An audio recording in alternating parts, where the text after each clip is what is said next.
Bunu söyledi, işte biz gerideyiz. Dedim kardeşim, vallahi o 6 ay önceki şarkıydı, bu şarkı bitti.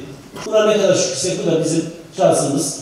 Biz bir millet döktüğümüz var, bunlarla Malatya'mızı ayağa kaldırıyoruz. Hiçbir endişeniz olmasın kardeşlerim. Şimdiden bile 10 bin konut fazla üretmiş olduk. Bakın, konut üreteceğiz ve kiracılara, vatandaşlara dağıtacağız.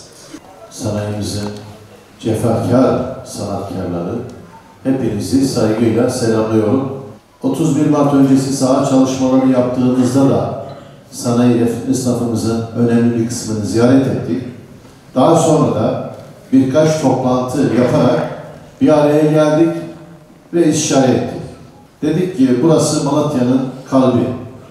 Yani Malatya'nın ilk sanayisi, ilk göz ağrısı ve depremden sonra da ilk olarak dükkanlarını açan, Malatya'nın hayat bulmasına hizmet eden bir yer olduğu için buradaki esnafın sorunları bizim için önemli.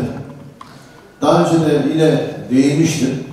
Buradaki esnafların bir kısmıyla birebir arkadaşlığımız, dostluğumuz, hukukumuz var. Bir kısmı komşumuz, bir kısmı arkadaşımız, bir kısmı dostumuz.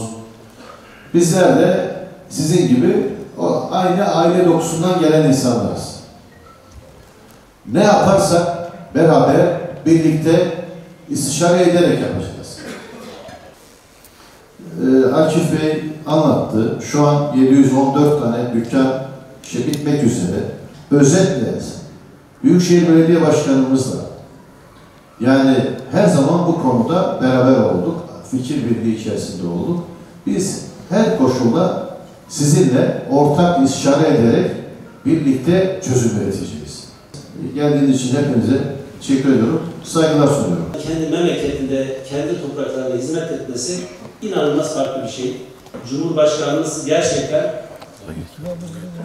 ve hükümetimiz tabii ki bakanlarımızla birlikte bir takım tasarruf tedbirlerine rağmen Malatya deprem bölgesine ve Malatya'ya hiçbir kısıtlama yapılmıyor.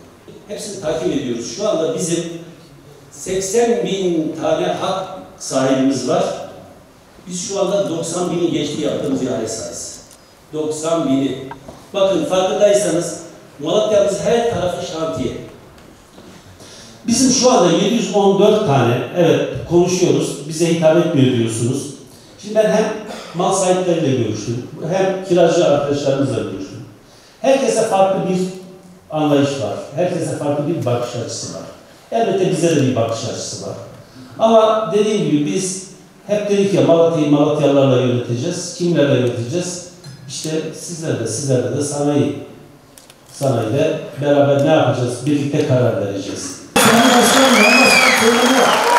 Arkadaşlarımızın söylemeye çalışmış. Özür dilerim.